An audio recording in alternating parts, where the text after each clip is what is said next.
Hello, everyone, and welcome back to another episode of the Canon Thinks podcast. Today, I'm going to be doing my first episode of the Off Topic series. That's what I'm going to be calling it. And basically, what this is going to be just doing episodes that don't necessarily have to do with the overall theme of my podcast, but they will have some good content in them, and they'll just be interesting side kind of stories that don't necessarily have to do anything with like philosophy or literature or politics, but they will just be full of interesting content that um, I won't necessarily be focusing on. But if it does well, then I might consider doing more episodes that have to do something with it. With that being said, today's episode is going to be about poker. I have a buddy who I met. So we actually work together in Zion Ponderosa, which is next to Zion National Park. It's just like a little bed and breakfast campground, and we both cooked in the kitchen and we became pretty good friends during that summer. Martin ended up actually listening to my podcast and he really wanted to do an episode where he could just talk about poker. He currently writes for a website called VIPgrinders.com and a couple other poker websites, highstakesdb.com and somuchpoker.com and pokertube.com. You can actually check out, if you go over to pokertube.com/writers/Martin Lucas, you can find him on there, and he's got 82 articles on here. And Martin is actually from Hungary, so he does have a pretty thick accent. I told him to speak as slowly as he could, but he still goes pretty fast. And I know that it might be a little bit difficult to understand him at times, but just bear with him because it's pretty amazing that he can speak two languages, especially English from Hungarian, which is a completely different language. Hungarian is a crazy language. Like, if you ever listen to it, you can't even understand a thing that they're saying, because a lot of languages, I think you can kind of pick up on the context of what they're saying or a couple of the words here and there, but Hungarian, no way. So definitely proud of Martin for speaking in English during this podcast and doing his best job. So just support him and try to understand what he's saying. If you really focus, you can get it. It's definitely easier for me just because I've already known him for a long time, but I hope you guys enjoy this content. So let's just jump into it. What And do in you the write past, about? for Like, this one, I write like profiles on countries, like what's the legal background, what famous poker players came from that country, what big poker venues they have, and also write about biographies of famous poker players. It's so much poker.com. When I was writing for other websites in the past, I've written some strategy for a website called Beating Betting, and mainly I wrote about poker news, like what's happening in the poker world. so what made the switch from writing about the news to writing about specific countries? It's the offer I got, but also I appreciated it. Like for years and years, I always written about, I was hunting for poker stories on Twitter. I always write about like what's happening right now, and it made me like, it was a nice switch when they actually I approached them so much poker. Like, hey, I write about poker. I've been writing for years, and with them on Skype, and they got back to me saying like, all right. And my first gig for them was uh, like introducing different poker game types, because the word poker, when somebody hears the word poker these days, they usually think of no limit hold'em. Like you get two cards, face down, and then five cards come in the middle. But poker actually like 20, probably like 15 to 20 different games, card games, all have the name poker. So I wrote like articles introducing all these different game types. That was my first gig for them, and when I was done with all those, then they asked me to write about countries and players. Gotcha. So that does sound like a nice switch, because then you're not hunting for stories every day. Instead, you're just Yeah, focusing on like larger topics. yeah. It's also not that stressful, because when I was Yeah, writing for definitely. websites, like I was sort of competing with other writers uh, for stories. So it's like you can't really switch off. Like even when you're like in days off, supposedly you're still like, oh, like what if I miss the story? So it was like kind of like in the back of your mind, you're always searching. Because you're never really off, because you're always looking for that next big story to write about. Yeah, because you don't want to miss the big story. Like even some people, like some of my coworkers, they would like submit in like midnight on a Friday. Like I remember one of the Oh big wow. stories last year when there was I know I don't know how familiar you are with poker, but there's this thing called World Series of Poker. It's like a World Cup of poker, but it's every year, and it has different legs.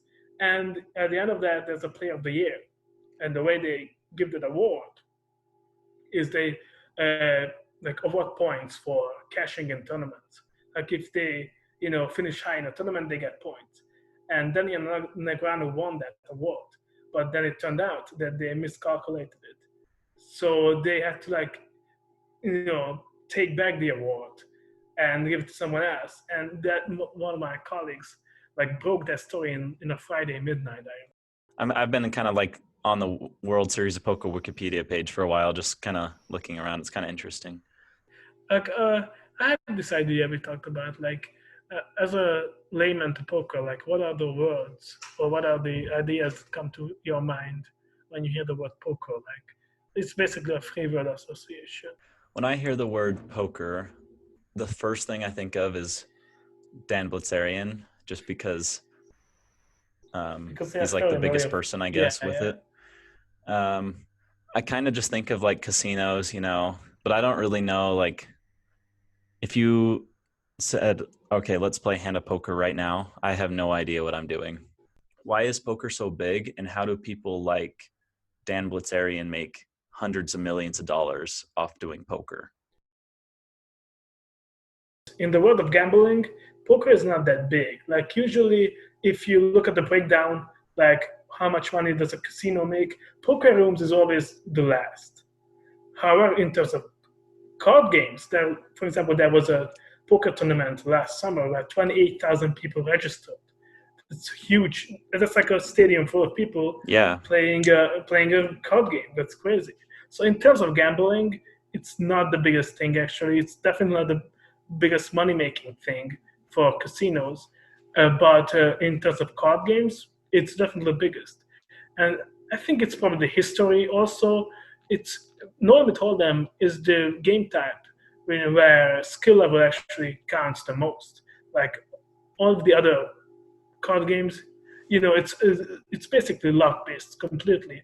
Poker is kind of different. Like the way poker is set up is you don't compete against the house, because if you're competing against the house in, for example, blackjack or a slot machine, then the rules had to be set up in a way that it favors the house. Like you have your opponent, your opponent has different rules than you, and the rules favor your opponent because the house has to make sure that you lose, because that's how they make money.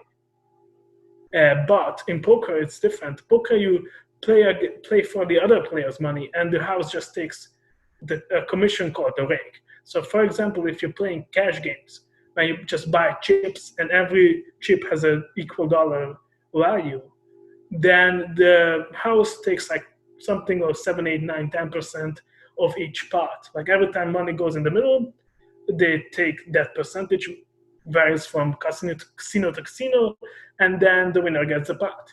So that means that the house doesn't rely on players losing to make money, and that's why people can make a living in poker, because their opponents have the same rules, as them, and uh, and now they can make decisions that in the long term is beneficial for them financially. It's called an EV, accepted value. You can calculate the EV for each decision you make at the poker table, and you want to make decisions that has positive EV. So when you calculate it, it's a plus dollar value that you get. And if you keep making these decisions, in the long term, you get a return on your investment. But I didn't forget your question about Dan Bilzerian, which is awkward actually, because most likely, obviously, we can't really know, but he's most likely lying about making money. Most of his money playing poker. How do we know that? For example, his father was a corporate takeover specialist. It's called. I'm not an expert on that, but he was like basically a millionaire businessman. I think what they did was like buying companies, selling all their assets, and then moving on. And he, looked for companies that he could do that with profitably. And and his father was already a millionaire. He admits that he had a trust fund set up for him, but he claims he didn't want it. He forwent it for his brother, which is not something people would do. Also, like for the greatest poker players in the world, you can sort of look up their resume in terms of tournament, and if they're playing online, then also there's websites. There's one website that used to track the biggest online cash games, and there's another website that tracks the biggest live tournaments, and there's another website that tracks online tournaments. And Bilzerian is not on any of those websites. Like, his results are not public, while everybody else who is a big poker player, they have public results. And he claims that, I made this much money in private games.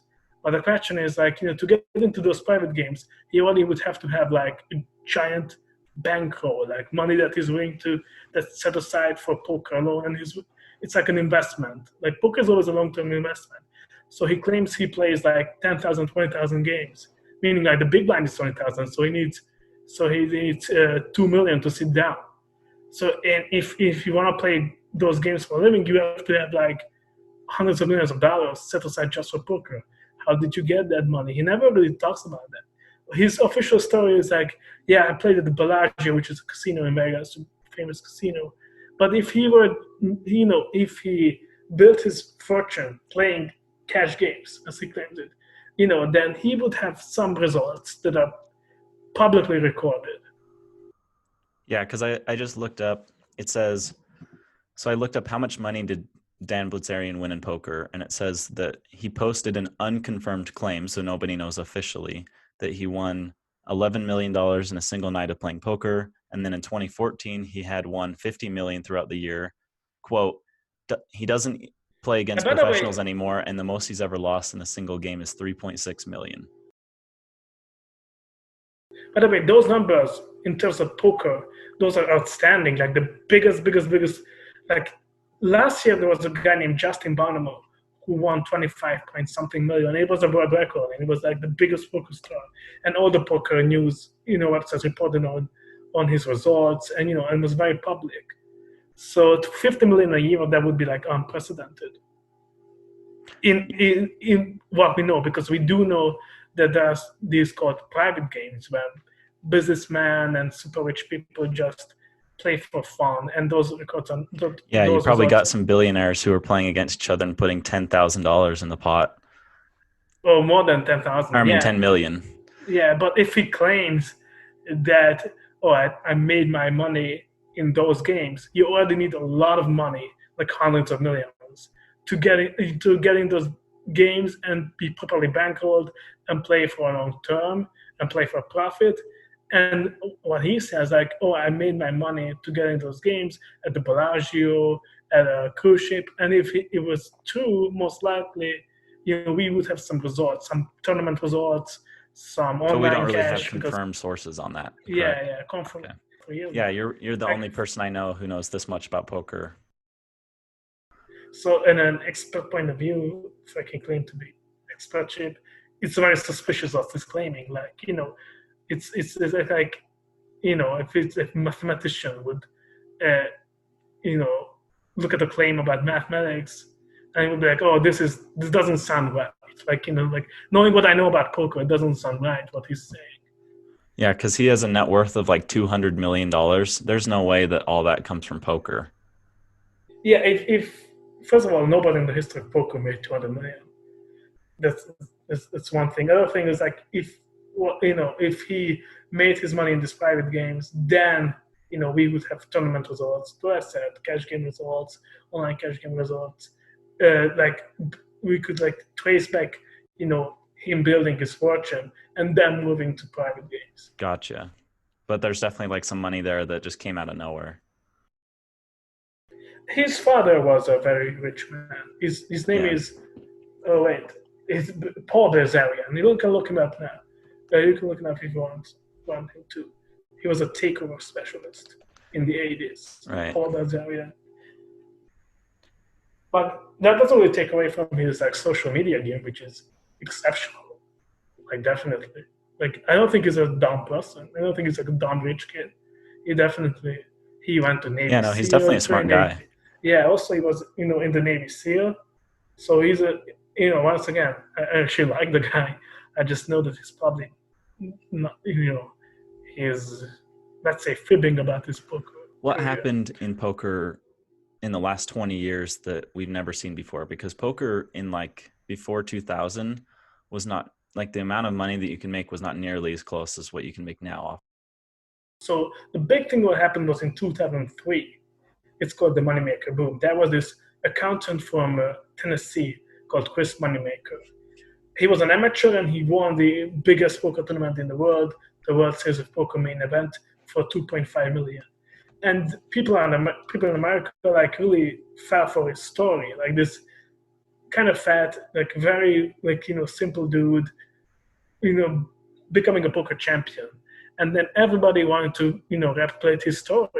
So poker traffic on poker websites doubled every year.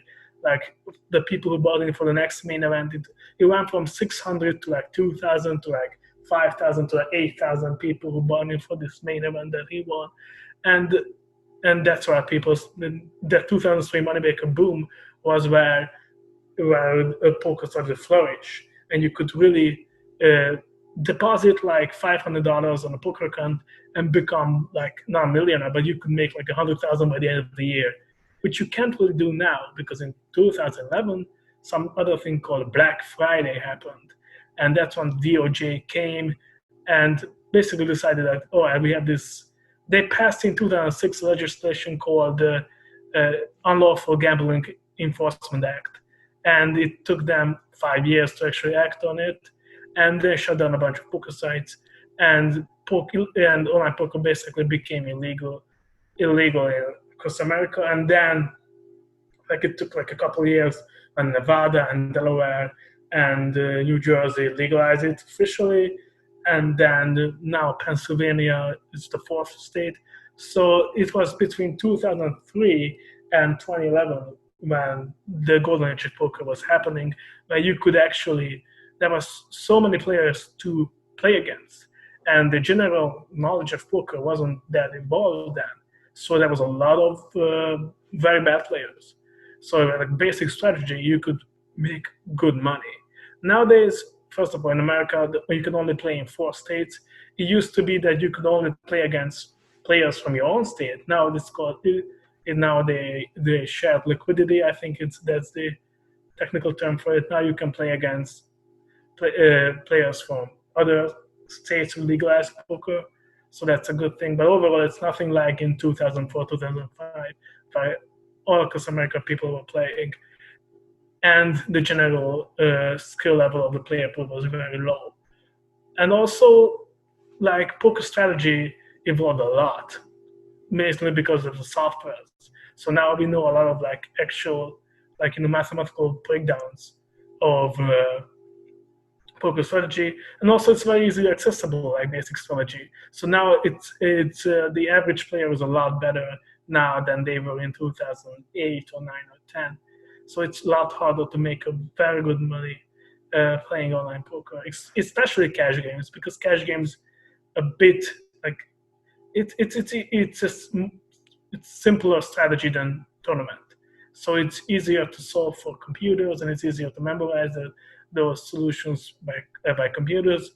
And so for an online cash game player, I used to be in the early 2000s when like these college kids like Tom Dwan or I don't know who else, like Isidore, Victor Blum, Isidore was his nickname online, who would like a little bit like kids with barely any money, and they would deposit on the poker site and they would become millionaires. That doesn't really happen. That doesn't happen anymore, period. Especially in cash games, because A, there's not enough action in America. B, it's a lot tougher because now, like you can, if you want to play poker, you can Google like basic strategy, and they give you like, you know, like charts and like what hand to play, and then it's a lot, you know, you're already not losing at the rate that they used to in those old golden age. It's called the moneymaker boom. You can hear a lot about that when you're Yeah, talking to. he's just like a regular looking guy from Tennessee. Yeah, yeah. Also, he wasn't a professional. Yeah, and he Like wasn't. he was not not a professional poker player, which made everybody believe, hey, if he could do it, this fat accountant from Tennessee, then I can do it. Yeah. And that's when people, yeah. So Also, his that's why name. poker's way bigger now than it ever used to be. It's yeah, it's not like it was the biggest between 2003 when Moneymaker won and 2011 when the online poker was just legal everywhere in the US and people were really the traffic But it's loved it. not. It's not as big anymore. It's not because only 4 states have legal poker now, online poker. Live poker is different, but online poker when you play on the internet, only 4 states have it legal now. It's Nevada, obviously, New Jersey, Delaware, and Pennsylvania. And Pennsylvania just joined, I think, like 2 years ago.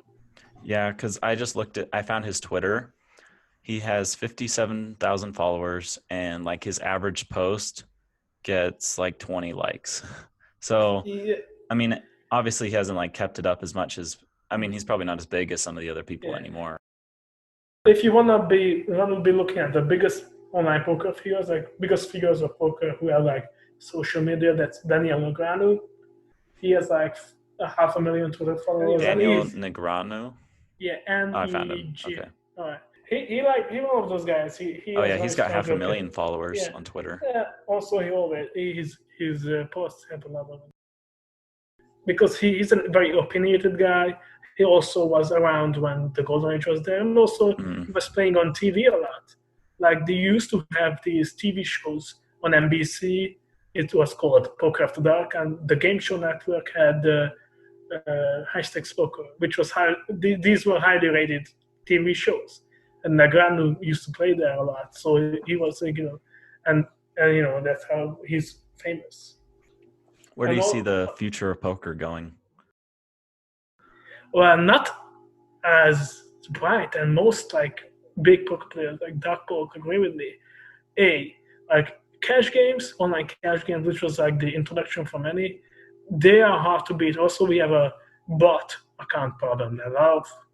And it's not some speculation like big poker sites like Party Poker and ACR have given refunds to players because it turned out that they were playing against not people but robots who were programmed to do everything perfectly. So and its problem is still there. So you know players like poker sites are always trying to catch up to these bartering operators, and also like the traffic is down, and well, and sorry about this, and it's not on TV anymore. The World Series of Poker is still on American TV. It's on ESPN, but these NBC and Game Show Network shows are off the air now. But anything positive I'm thinking of. The 28,000 player registering, that was last year, which was unprecedented in poker history. Also, we had the biggest poker tournament ever last year in terms of money won and the buy-in. It was a £1 million tournament in London, and there are people who are still willing to put a lot of energy and effort and creativity into poker, and they're still trying to prop this game up. And they're still like, if you want to play a card game with your friends, it's probably going to be Norway, Texas Hold'em poker. So there's Mm-hmm. always like this dormant base for it. And now with Pennsylvania, there are a lot of states that are planning on legalizing online poker. That would be a big thing. I think the if this poker thing, which is definitely like on a downswing in terms of traffic and in terms of popularity, that's undeniable. But this could turn it around. If many states in the U.S. would legalize online poker, that would turn it around. We still would have a bot problem. We still would have a problem of players are just too good. Like if you're a complete novice to poker, like and you join an online poker site, you're gonna get crushed either by bots or either by players who are just know too much. But in live games are still soft. Like at your local casino, you can still have fun and win and not be and play against pretty bad players. So live poker is it's less of a it has less of a problem. Or I'm not even sure if they have any problems actually. I know the online numbers more because I worked for these online poker sites, poker affiliates that were affiliates of online poker. So I'm more familiar with that market than live poker because live poker doesn't have a lot of issues that online poker has, like bots, too tough player pool, legal issues in America, like issues of ban, like it's legal in every Hmm. state to play live poker. Yeah, I mean, it would just be a lot harder to get into poker now if everyone's so good that you can't even win. Oh yeah, definitely. If you just do it, which is, all right, I'm gonna try this thing, online poker. I'm gonna put 20 or $100 in. You could lose fast and without winning moments, which is important for like to retain a player, to make sure they have winning moments. Like if you just get crushed without winning, like barely winning a pot, you're not gonna redeposit, and that's an issue on poker Yeah, because sites. if you never win, then why would you want to play? Yeah. Because if you like win some and lose some, and eventually you lose your deposit, you might deposit again. Like, oh, let's have some fun. But if you just lose, you're not gonna put another dollar on it. So online poker was introducing formats where skill, like the effect of skill levels, is diminished a bit on purpose, like spin and goes, where you start with a shorter stack and its blinds are increasing fast and you're playing with two other players. So it's on purpose where skill doesn't matter that much. It's a game type. It's called spin and go. Since Martin is from Hungary, we recorded this podcast over Zoom and we had some technical difficulties after this part. So we just kind of wrapped it up anyways. I mean, we didn't have much else to talk about. But I hope you enjoyed this episode and cue the music.